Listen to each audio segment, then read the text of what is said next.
Sam Healey, oh really, it's top 100 games. Sam Healey, oh really, it's top 100 games.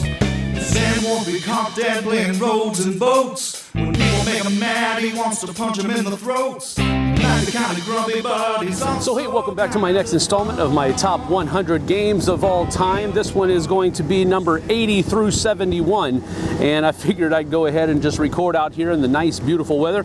Just got through voting for the presidential elections and a bunch of other local stuff that's going on here, but I'm at my local voting precinct, and you know, Tom's been recording in all of these nice, beautiful places down in the Keys, and well, you know what?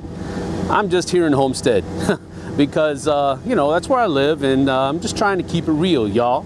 So anyway, let's go ahead and get to it. My number 80 through 71. My number 80 was actually my number 71 last year, and it's a game that I still really enjoy playing. Actually tried the card game out here a few weeks back, wasn't too happy with that one, but Power Grid is my number 80. It was 71 last year. The reason it slipped is just, I think for most of the reasons, most of the games that slipped on mine is that it just doesn't get played as much as it does, as it should, to stay up. So I really enjoy the game. I think it's one of those games that a lot of people can enjoy, especially if they have an affinity for economic markets and that kind of thing. So my number 80 is Power Grid. So my number 79 was actually my number 25 last year, and I think for most of the ones that have slipped, especially the ones that have slipped in a big way, they're just simply games that I don't play that much anymore because I don't have the time to get to them, but I always longingly look at them on my shelf. My number 79 is Shogun, my definitely preferred game between it and Wallenstein. I just love the theme. I love the map. A lot of people think that the map is just too restrictive and too small. That's one of the things that I like about it. A lot better than Wallenstein in my opinion, but again, that's just me. So my number 79, Shogun, a very cool Japanese themed game. It was originally themed with Germany and all that good stuff, but I think the Japanese theme really fits here. So my number 79, Shogun. My number 78 is one of the games that I have always touted as being one of the most beautiful games that I've ever seen, and it was my number 58 last year, so just a little bit of slippage there.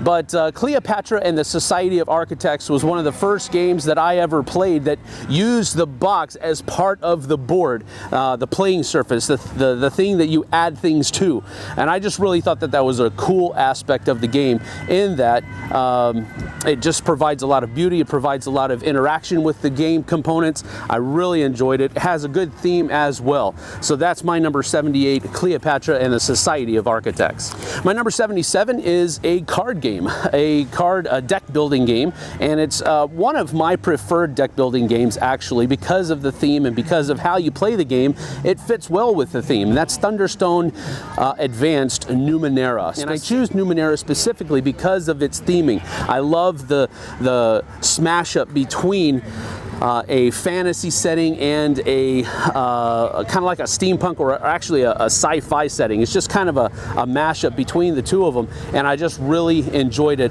a lot. So my number 77, Thunderstone Advanced Numenera. My number 76 is a game that I've really enjoyed as well because of the theme. I'm a sucker for mythological type themes, and I think they make a great fantasy type setting, or fantastical settings rather would be a better word to use. And Elysium is one of those. Now, this is one of those where the theming doesn't necessarily match the gameplay, but that doesn't really bother me that much. I really enjoy the setting. I do enjoy also the gameplay, although it kind of can come and bite me in the butt every once in a while. But Elysium is a really beautiful game. I love the artwork in it, and that's one of the main reasons why it's still on my list, because I also enjoy playing it as well, but the artwork really provides that immersion factor that I'm looking for in a game. So my number 76, a new one to the list this year, Elysium. Now my number 75 actually hits pretty close to home for me because I'm a Christian and I enjoy reading things about the Bible, and this actually takes place in the Bible, and it's called Nehemiah. Now, the board game Nehemiah actually reenacts the rebuilding of the walls of Jerusalem after the Babylonian captivity, and it's an interesting time in the Bible. If you take any time to read about it, it's really interesting. There's a lot of backstabbing and going on within the people that are there. It's not good, don't get me wrong, but it's interesting to read about because Nehemiah is charged with rebuilding the walls of Jerusalem, and he has to deal with all of this stuff, and that is all in the game. I really enjoy it a lot. My number 75, also a new one to the list, Nehemiah. My number 74 is a dice game in which the dice take on a lot of different capacities. They show you what kind of ship it is, what kind of movement you're going to have, how good is your attack going to be as you're moving that ship around the board. And it's a sci-fi themed game where each player is trying to build a certain number of quantum jewels or something to that effect, and that their planets need. And it's an interesting game. The gameplay is simple and fun, but the strategy and the tactics that's involved is very, very deep. So my number 74, another new one to the list, Quantum. My number 73 also is a new one to the list. It is Time Stories. Now this one, I kind of knew I was going to like it from the onset. I just didn't know how much I was going to like it. Now the first couple of expansions, I guess you could say, the scenario that comes in the box and then the expansion that comes after that. The first one I was neither here nor there. It was too puzzly for me. The second one really hit home with the zombie apocalypse theme, and then there's been a couple hit or misses after that as well, but that's probably why it's lower on my list rather than higher. Time Stories is a very unique game that I really enjoy a lot, and I think a lot of other people have enjoyed and will enjoy it in the future as well. I don't know how well the episodic approach to their expansions is going to work. So far it seems to have gone pretty well, but seems like it might be slipping a little bit, but we'll see. I think it's a great game. Hopefully you guys will give it a chance. My number 73, Time Stories. My number 72 is one of Tom's all-time favorite games, and it was at number 57 last year, and it slipped a little bit more. That is Cosmic Encounter.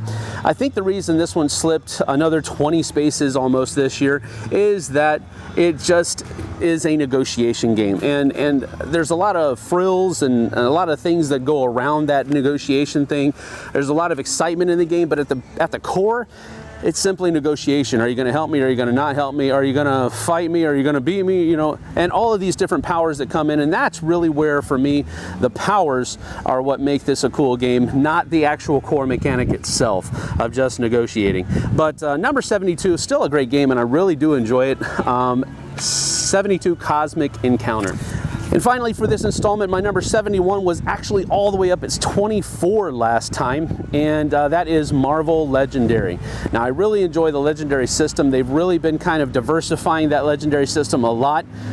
They've been adding in a whole bunch of different IPs to that system, like Aliens and Predators and Big Trouble in Little China, Firefly. They've really been kind of spreading their wings a little bit.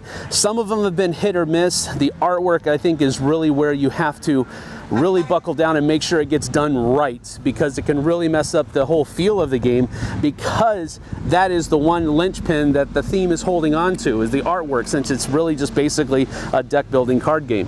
So you really have to just put a lot of effort into artwork. The last few iterations of Legendary, Big Trouble in Little China is the biggest one in my opinion. With the artwork, was just horrendous. It just wasn't good at all. And then also the Legendary Encounters Firefly. The artwork in those two were just very, very bad.